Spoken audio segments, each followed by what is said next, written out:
Hi, I'm Danny Knightmare. And I'm Oz. And we're Horror Addicts. And tonight we'll be reviewing 1992's The Stepfather III. The TV movie. There also is, like, an X-rated version of this movie that has more blood. So I guess if you are gonna hunt it down for whatever reason, that's the one to see. Directed by Guy Magar. I think I said that right. He's also directed Children of the Corn, Revelations. A random episode of a TV show called Werewolf. Yeah. I don't remember that show, but he directed one of the episodes for it. We start on a seedy dock. There's rats, dogs fighting over food, and this man who's not gonna show his face because Terry McQuinn didn't come back for this film. Aww. And everything's blue. Well, yeah, I mean, it's in color, right? They didn't specifically say in all colors. Blue's a color. This movie's a color. Instead of Terry O'Quinn, sadly, we're stuck with Robert Whiteman. Racist. Well, I think that's how you pronounce his last name. Actually, I give a lot of shit to Robert here, but you know what? He's got the personality down pretty well, and his voice doesn't sound too much different. So, whatever. But I don't know how, like, plastic surgery gives you different hair and, you know, different height, probably. I'm gonna have to see them exactly. His body structure, I guess, is pretty close. So, I'll let it slide. No, this is the full organ surgery. This replaces voice box. It's like that movie Face Off. It just makes you different completely when you switch a face. But, you know, I mean, he does a pretty good job. It's a little hokey and a little forced. Like, you can tell he's playing Terry McQuinn. It doesn't come off completely natural.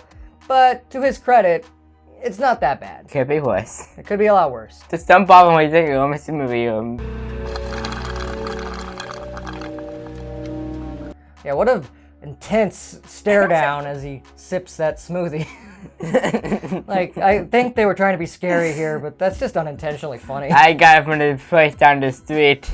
I would highly recommend it. I told you 7-Eleven, not AM PM. And, you know, with that being said, might as well kill the doc. The guy can't even afford a mirror. Yeah, I mean, has plastic surgeon tools, but doesn't have a hand mirror. You know, as cheesy as that is, I have to say though, Robert Whiteman, his eye acting is on point. Those are some crazy ass eyes. Ah, you blinked.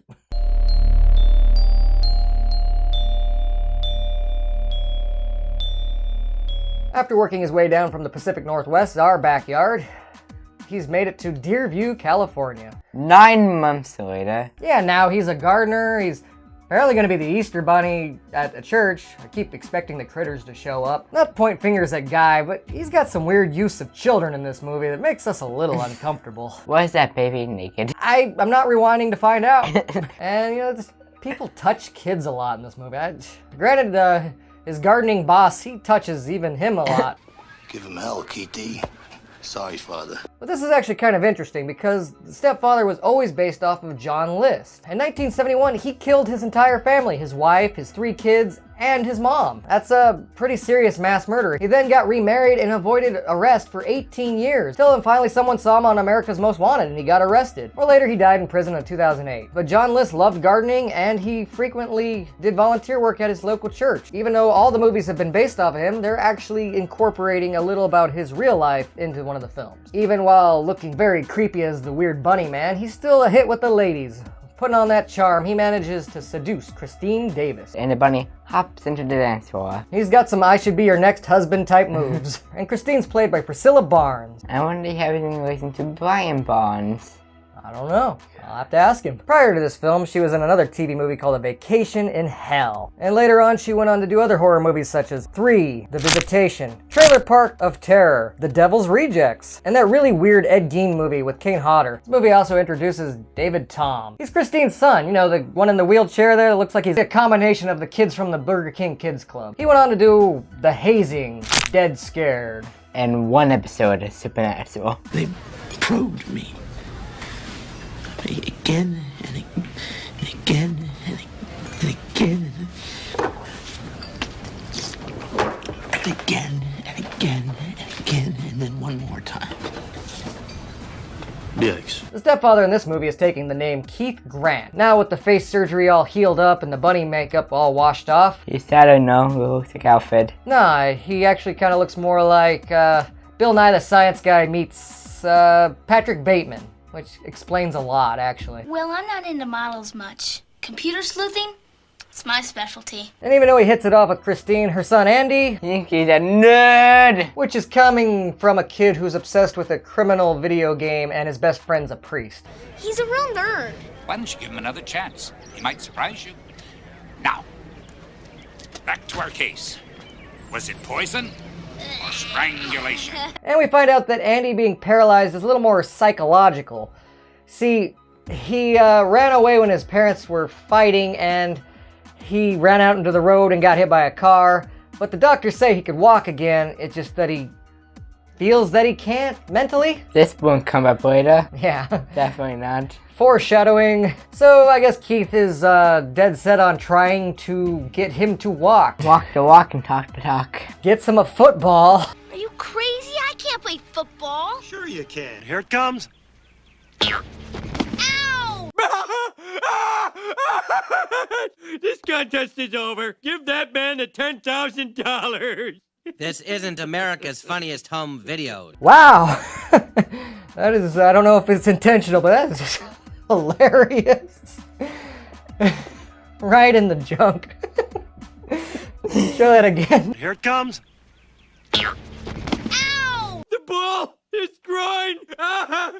It works at so many levels. Roll it again. Here it comes. Ow! It's funny every time. But even though Keith and Christine are hitting it off, there's someone else in play here. The guy cuts him off when they were dancing, and then later on tells him to back off. I mean, the competition's getting quite hostile. You just stay the hell away from Christine and Andy. Find your own family. This step back gotta go.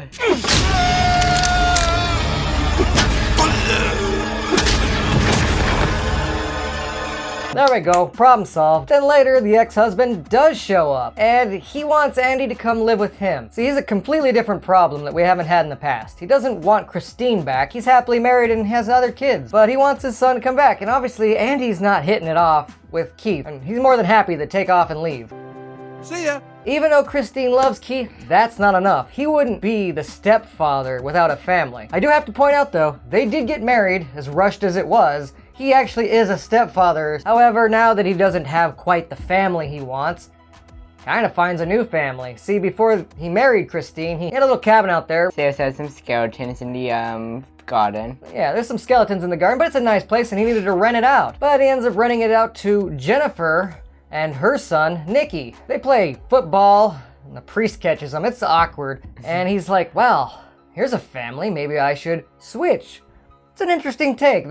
He's got two different families, and he doesn't really know who he should choose. Jennifer's played by Season Hubley. She was also in a Children of the Corn film, Part 5. Fields up to it. And even though Keith doesn't go all the way with any of the ladies until he's married, he's still cheating on his family. Apparently his boss gets wind of this. And even though he doesn't straight up say he's going to blackmail him or expose him, the fact that he knows... That means he's gotta go. You're full of crap.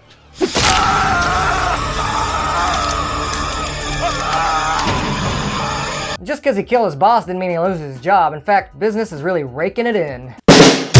So he's got a decision to make, real axe to grind here, and decides he's gonna go Amityville on his first family. That's why I take care of my children. That's why I take care of my children. Andy's back. Andy's back. He's back, Keith. We're a family again. Decisions. I They're know. so hard, they can drive a man crazy. But Andy being back is also problematic because he still won't let it go. He's got some weird ancient Photoshop. From the future. Yeah, scanner, it looks like it's from the future, but it works like it's from the past. But he also brings Father Brennan into the investigation. Father Brennan, by the way, is played by John Ingle, who's in tons of TV as well, but I remember him best from Heathers, RoboCop 2, and Death Becomes Her. And we've all heard his tall tales about the living dead in Beverly Hills. So they're kind of cracking the case, and therefore they gotta go. Check for fingerprints. Well, a lot of your classmates haven't either, Andy. Then he goes on the highway to hell. Yep, Highway to Hell, and we have seen this kill before in the original Stepfather, but, why not bring back one of the classics?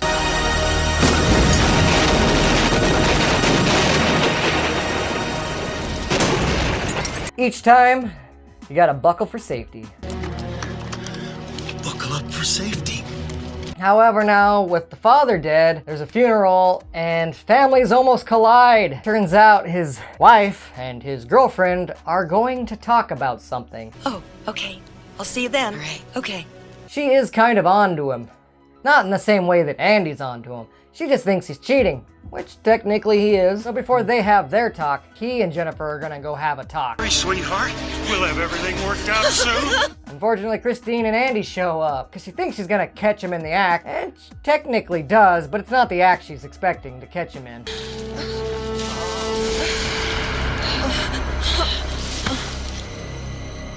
Andy wheels into action. Okay, it's kind of cool, and we knew this was gonna happen, but if Andy really was in a wheelchair for 2 years, there's no way that his legs would be strong enough for this. He just get up and like, oh, my legs are silly. I know that it was mentally holding him back, but the fact that he's just been sitting in the wheelchair for 2 years, they have grown weak enough that there's no way physically he could. He would need physical therapy to walk again. It's possible, he could, yes, if he's not really paralyzed, but I'm just saying, they'd be too weak. He'd need the physical therapy, and after a few months, he'd be able to walk. But hey, movie, right? Oh, a movie! If only father could see him now. Seriously, the kid in the wheelchair has Nike pumps? And then when he gets out to walk, he didn't even pump his shoes? What kind of product placement does this movie have? It should have been because he pumped his shoes that he could magically walk again. I actually had a pair of those, and they were overpriced and overhyped. They did not help my basketball game at all. And we knew somebody's going in the chipper. Keith gets a good look above. And fun soon for him. He's on the tip of the block. Only to get pushed off that ladder. As silly as this movie is, though, that jump scare did get you, lol. Why was...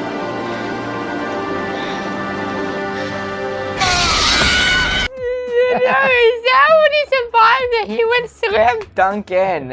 And looks like Andy might be going in with him, but Christine says none of that. And Jennifer cuts the power to save Keith? I don't know. I don't know. Maybe it's just, nobody should die type of thing. But I don't know, she's a little too late, as we can see.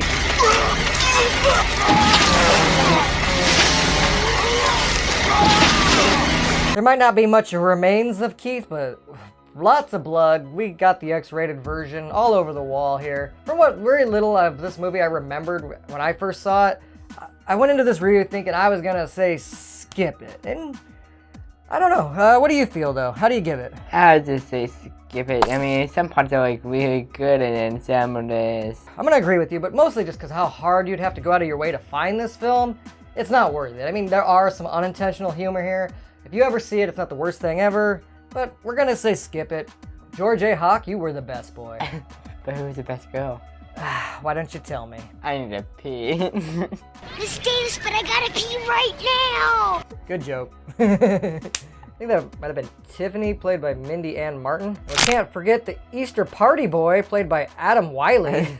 I mean, he was Sammy in Child's Play too, so he should get credited. Not only is this an Easter movie in some parts, but hey, it's actually a Father's Day movie as well. Happy Father's Day, slugger. A stepfather movie that takes place on Father's Day? Damn! Happy Father's Day from us, the Horror Addicts, and hell, we got something else to celebrate. We finished a franchise! Oh! Let's make a new one. Stepfather in Space. I don't know what we're gonna have to do next year. There's other father-like movies. Let us know in the comments below what you think we should review next year. Make Stepfather in Space. Happy Father's Day!